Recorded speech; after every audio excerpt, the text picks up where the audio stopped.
नमस्कार। हम सब चाहते हैं कि हमारी जिंदगी कामयाब हो, है ना? पर कभी सोचा है कि उस कामयाबी को मापने का असली पैमाना क्या है?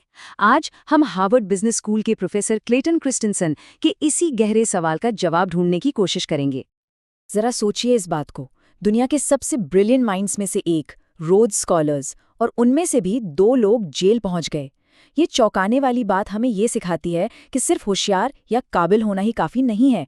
सही रास्ते पर टिके रहना अपने आप में एक बहुत बड़ी चुनौती है। और यहीं से हमारा आज का सबसे बड़ा सवाल उठता है, क्या जो थ्योरीज बड़ी बड़ी कंपनियां बनाने में काम आती हैं, वो हमें एक अच्छी जिंदगी बनाने में भी मदद कर सकती हैं? चलिए इस दिलचस्प कनेक्शन को समझते हैं।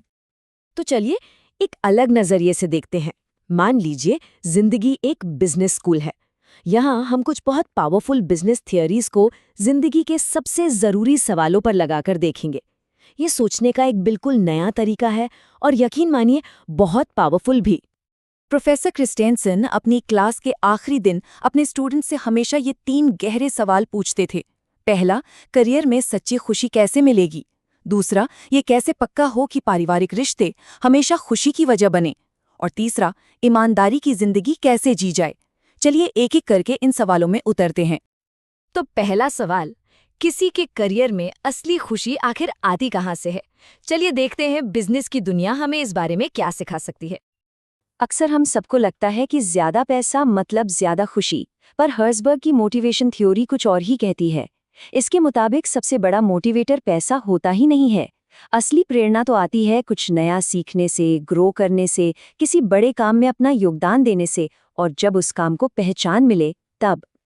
और कमाल की बात यह है कि ये थ्योरी बिजनेस और पर्सनल लाइफ दोनों में एकदम फिट बैठती है। जैसे एक अच्छा मैनेजर अपनी टीम को ग्रो करने के मौके देता है, ठीक वैसे ही हमें अपने करियर में असली खुशी तब मिलती है जब हम सिर्फ तनख्वाह या ओहदे के पीछे नहीं भागते, बल्कि ऐसे मौके ढूंढते हैं जहां हम खुद को बेहतर बना सकें। क्रिस्टनसन की ये बात बहुत गहरी है। वो कहते हैं, सिर्फ डील्स करने से वो गहरी खुशी नहीं मिलती जो लोगों को बनाने में, उन्हें ग्रो करते देखने में मिलती है। मतलब असली सैटिस्फैक्शन लोगों को बनाने में है, सिर्फ पैसा बनाने में नहीं। अब आते हैं दूसरे बहुत ही जरूरी सवाल पर। ये कैसे तय करें कि हमारे निजी रिश्ते हमेशा खुशी दें, बोझ ना बने? बिजनेस में एक बहुत मशहूर कहावत है, मुझे अपनी स्ट्रैटेजी मत बताओ, मुझे अपना बजट दिखाओ और मैं तुम्हें तुम्हारी स्ट्रैटेजी बता दूंगा। इसका मतलब ये है कि किसी कंपनी की असली स्ट्रैटेजी ये नहीं होती जो वो कहती है, बल्कि वो होती है जहां वो अपना समय, पैसा और टैलेंट लगाती है। और बिल्कुल यही चीज हमारी जिंदगी में भी होती है। जाने अनजाने में हम सब अपने करियर में जरूरत से ज्यादा इन्वेस्ट कर देते हैं, क्योंकि वहां रिजल्ट्स तुरंत दिखते हैं, प्रमोशन, बोनस, रिकग्निशन। और परिवार में हमारा इन्वेस्टमेंट कम हो जाता है, क्योंकि वहां रिवॉर्ड्स मिलने में वक्त लगता है। हमारे इरादे कितने भी अच्छे क्यों ना हो, हमारे एक्शंस कुछ और ही कहानी कहते हैं। ये चार्ट हाई अचीवर्स की कहानी बताता है। देखिए कैसे अनजाने में ही हमारी ज्यादातर एनर्जी और टाइम करियर की तरफ चला जाता है, जहां रिजल्ट साफ साफ दिखते हैं।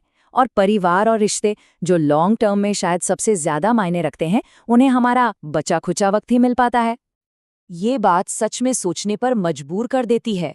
क्रिस्टेंसन कहते हैं कि उनके वो होशियार क्लासमेट्स, मैं गारंटी दे सकता हूं कि उनमें से किसी ने भी ये सोचकर ग्रेजुएशन नहीं किया था कि वो एक दिन तलाक ले लेंगे या उनके बच्चे उनसे दूर हो जाएंगे। किसी ने ऐसी स्ट्रैटेजी नहीं बनाई थी। फिर भी उनके छोटे छोटे रोज के फैसलों ने उन्हें अनजाने में उसी रास्ते पर लाकर खड़ा कर दिया। और अब आते हैं तीसरे और शायद सबसे मुश्किल सवाल पर। कोई ईमानदारी की जिंदगी कैसे जी सकता है, इंटेग्रिटी के साथ? इकोनॉमिक्स में एक कॉन्सेप्ट है, द मार्जिनल कॉस्ट मिस्टेक। ये वो छोटी सी आवाज है जो हमारे दिमाग में कहती है, अरे बस एक बार ही तो है, इससे क्या फर्क पड़ेगा। ये सोच हमें उस काम की छोटी सी मार्जिनल कीमत दिखाती है और उसके बड़े लॉन्ग टर्म अंजाम को छुपा लेती है। बिजनेस में ये सोच कंपनियों को नया कुछ करने से रोकती है। वो बस वही करते रहते हैं जो पास्ट में काम कर चुका है। और हमारी पर्सनल लाइफ में ये सोच हमें बस एक बार के नाम पर एक छोटा सा कॉम्प्रोमाइज करने पर उकसाती है, और हम ये देख ही नहीं पाते कि ये रास्ता हमें आखिर कहाँ ले जाकर छोड़ेगा। क्रिस्टेंसन ने अपना एक किस्सा बताया था। जब वो ऑक्सफोर्ड यूनिवर्सिटी में थे तो उनकी बास्केटबॉल टीम का चैंपियनशिप गेम संडे को रखा गया। अब उन्होंने 16 साल की उम्र में खुद से वादा किया था कि वो कभी संडे को नहीं खेलेंगे। जाहिर है उन पर बहुत प्रेशर था कि बस इस एक बार के लिए अपना नियम तोड़ दें। लेकिन वो नहीं माने, वो नहीं खेले, और उस एक्सपीरियंस ने उन्हें जिंदगी का सबसे बड़ा सबक सिखाया, अपने उसूलों पर, अपने प्रिंसिपल्स पर 100% टिके रहना। 98% टिके रहने से कहीं ज्यादा आसान होता है। इसका मतलब समझिए, वो कहते हैं, अगर मैंने उस एक बार वो लाइन क्रॉस कर दी होती तो मैं आने वाले सालों में इसे बार बार करता, क्योंकि मेरी जिंदगी में बस इस एक बार वाली मुश्किल परिस्थितियां कभी खत्म नहीं हुई। वो पहला समझौता ही आपको फिसलन भरी ढलान पर धकेल देता है। तो इन तीनों सवालों को मिलाकर अब हम आखिरी पड़ाव पर पहुंचते हैं। आखिर हमारी जिंदगी को मापने का, उसे जज करने का आखिरी पैमाना क्या होना चाहिए? जब क्रिस्टनसन को कैंसर हुआ तो उन्होंने अपनी पूरी जिंदगी के काम को एक नए नजरिए से देखा। उन्हें एहसास हुआ कि बिजनेस की दुनिया पर उन्होंने जो भी असर डाला वो उन्हें उतना जरूरी नहीं लग रहा था। और वो इस नतीजे पर पहुंचे, जीवन का असली मूल्यांकन इस बात से नहीं होगा कि कितने पैसे कमाए, बल्कि इस बात से होगा कि कितने लोगों के जीवन पर एक सकारात्मक प्रभाव डाला गया। और ये विश्लेषण हमें इसी एक सवाल के साथ छोड़ जाता है, वो कौन सा पैमाना होगा जिससे किसी की जिंदगी को कामयाब माना जाएगा? और ये एक ऐसा सवाल है जिसका जवाब हम सबको अपने लिए खुद ही खोजना है।